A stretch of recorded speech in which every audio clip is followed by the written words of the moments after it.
Dear students, आइए हम लोग कबीरदास जी के कुछ दोहे एवं उनके अर्थ के विषय में समझते हैं। देखिए डियर स्टूडेंट्स, पहला दोहा है, माया दीपक नर पतंग भ्रमि भ्रमि में पड़ंत, कहें कबीर गुरु ज्ञान थे एक आध उबरंत।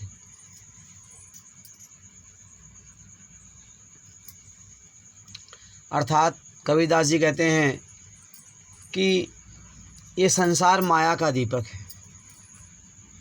कबीरदास जी कहते हैं, हे मानव, यह संसार जो है एक माया का दीपक है और नर पतंग और जो नर हैं, जो मानव हैं, ठीक है, वो कीट पतंगों के समान है।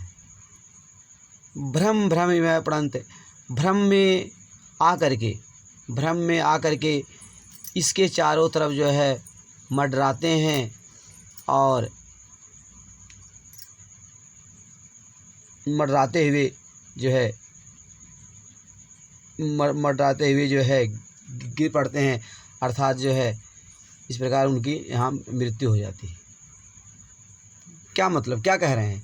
माया दीपक नर पतंग भ्रम भ्रम में पड़ंत, यह संसार माया का एक दीपक है। जिस तरह के हम जानते हैं दीपक देखने में आकर्षक होता है, ठीक है, और उस दीपक के आकर्षण से आकर्षित होकर के, ठीक है, जो कीट पतंगे होते हैं उसके चारों तरफ जाते हैं और मंडराते हैं और जो है वो समझते हैं हमें यहाँ कुछ मिलेगा, हमें कुछ प्राप्त होगा, लेकिन उनको कुछ हासिल नहीं होता है। केवल दीपक के आकर्षण से सम्मोहित होकर के वे इसके चारों तरफ मंडराते हैं और अंत में गिरते हैं और मर जाते हैं।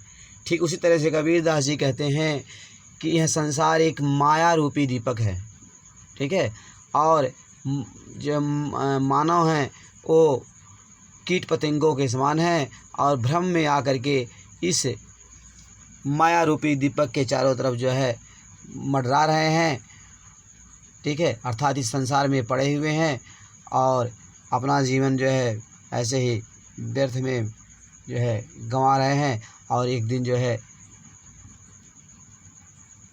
दिन उनके जीवन का अंत हो जाता है इसी संसार के अंदर।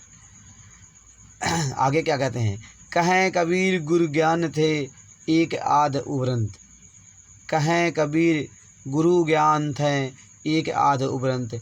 कबीरदास जी कहते हैं कि गुरु के ज्ञान से, कबीरदास जी कहते हैं गुरु का ज्ञान पाकर के, ठीक है, एक आध लोग जो है इस माया रूपी दीपक से उबर पाते हैं, इस माया रूपी दीपक से बच पाते हैं।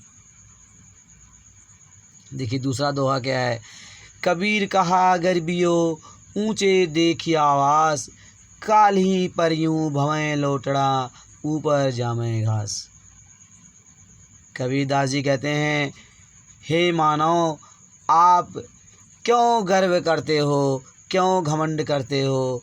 ऊंचे देखी आवास, अपने ऊंचे आवास को देखकर, अपने ऊंचे ऊंचे मकानों को देखकर, महल को देखकर, महल राजमहल, ठीक है, तो इनको देख करके जो है आप क्यों गर्व करते हो, घमंड करते हो? हे मानव, आप अपने ऊंचे ऊंचे आवास, ऊंचे ऊंचे मकानों को देख करके आप घमंड क्यों करते हो, गर्व क्यों करते हो? क्या तुम नहीं जानते, काल ही पर यूं भवें लोटड़ा ऊपर जामे घास। क्या तुम नहीं जानते कि कल अथवा परसों, ठीक है, क्या आप नहीं जानते हो कि कल अथवा परसों में ही भवें लोटड़ा, इस भूमि पर लौटना पड़ेगा, ज़मीन पर लौटना पड़ेगा, ठीक है, भूमि पर लौटना पड़ेगा, ठीक है, और ऊपर जामे घास, और ऊपर घास फूस जम जाएगा। क्या तुम नहीं जानते कि कल अथवा परसों में ही, ठीक है, भूमि पर ज़मीन पर लौटना पड़ेगा और, ठीक है, तुम्हारे ऊपर घास फूस जम जाएंगे। तीसरा दोहा देखिए कबीरदास जी ने क्या लिखा है, यहाँ देखिए तीसरा दोहा क्या है कबीरदास जी का। झूठे सुख को सुख कहें, झूठे सुख को सुख कहें, मानत है मन मोद। जगत चबै ना काल का, कछु मुख में कछु गोद। क्या कह रहे हैं, झूठे सुख को सुख कहें।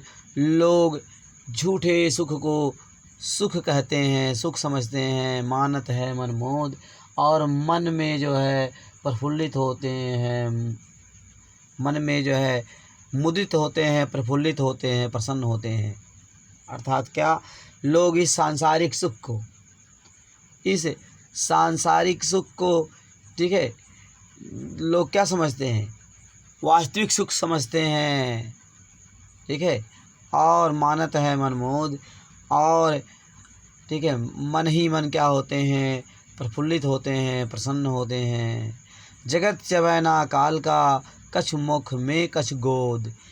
ठीक है, क्या कह रहे हैं कि लेकिन वे नहीं जानते हैं कि जगत चबैना काल का, कि यह जगत, यह संसार जो है काल का चबैना है, काल का आहार है, काल का भोजन है। लेकिन वे नहीं जानते कि जगत चबैना काल का, कि यह जगत, यह संसार जो है काल का चबैना है, काल का आहार है। अर्थात काल एक दिन संसार को खा जाएगा। अर्थात काल से यहाँ कोई नहीं बचने वाला। जगत चबैना काल का, कछु मुख में कछु गोद। ठीक है, और जब जो है काल इस संसार को जो है चबाएगा, तो इस संसार का कुछ अंश जो है उसके मुख में होगा, मुख में चला जाएगा, और कुछ अंश उसके गोद में रहेगा। अर्थात इस संसार का एक भी अंश नहीं बचेगा। अर्थात इस जो है काल इस संसार को, ठीक है, ये पूरा संसार काल के, ठीक है, काल के बस में चला जाएगा। ठीक है, अर्थात इस संसार को काल जो है, संसार काल का आहार बन जाएगा। यह संसार काल का आहार है, और काल इसको पूरी तरह से चबा जाएगा। ठीक है, इस तरह से कबीरदास जी ने हमको समझाया। डियर स्टूडेंट्स, आज की पढ़ाई हम यहीं पर समाप्त करते हैं।